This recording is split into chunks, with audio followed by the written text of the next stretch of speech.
ఒక రైతు తన 3 గాడిదలను అమ్మేయడానికి సంతకు తీసుకెళ్తున్నాడు.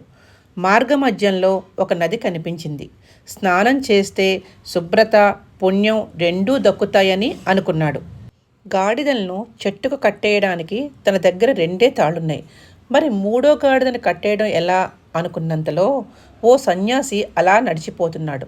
సన్యాసిని చూసిన రైతు, "ఓ స్వామి, నీ దగ్గర ఓ తాడుంటే ఇస్తావా? నా గాడిదను కట్టేస్తా. నా స్నానం కాగానే నీ తాడు నీకు తిరిగి ఇచ్చేస్తా" అన్నాడు.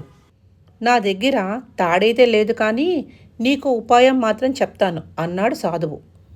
"మొదట నీ దగ్గర ఉన్న తాళ్లతో ఆ 2 గాడిదలను కట్టేయి. మూడోది చూస్తూనే ఉంటుంది. తర్వాత దాని వెనక్కి వెళ్ళి తాడుతో చెట్టుకు కట్టేస్తున్నట్లుగా నటించు" అన్నాడు సాధువు. రైతు సాధువు చెప్పినట్లే చేసి నదీ స్నానం పూర్తి చేశాడు. వెనక్కి వచ్చి ఆ 2 గాడిదల కట్లు విప్పేసి తన ముందు నడుస్తున్నాడు. కాసేపయ్యాక చూస్తే తన వెనక 2 గాడిదలే వస్తున్నాయి.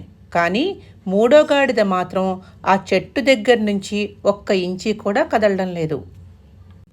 ఆ చెట్టు దగ్గరున్న గాడిదని తట్టాడు, కొట్టాడు.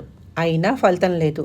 అటు ఇటు చూస్తుంటే అదే సాధువు కనిపించాడు. "స్వామి, ఇది మొరాయిస్తోంది, కదలనంటోంది" అనగానే, "అసలు నువ్వు కట్లు విప్పితే కదా అది కదిలేది" అన్నాడు సాధువు నవ్వుతూ.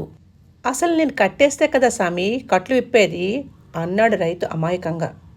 "అది నీకు తెలుసు, నాకు తెలుసు. ఆ గాడిదకు తెలియదు కదా. తను ఇంకా కట్టేసి ఉన్నట్లే భావిస్తోంది. కట్టేసినట్లు ఎలా నటించేవో విప్పినట్లు కూడా అలాగే నటించు" అన్నాడు సాధువు. రైతు స్వామీజీ చెప్పినట్లుగే చేశాడు. గాడిద ముందుకు కదిలింది. మిగతా 2టితో కలిసింది. మనుషులమైన మనం కూడా అంతే.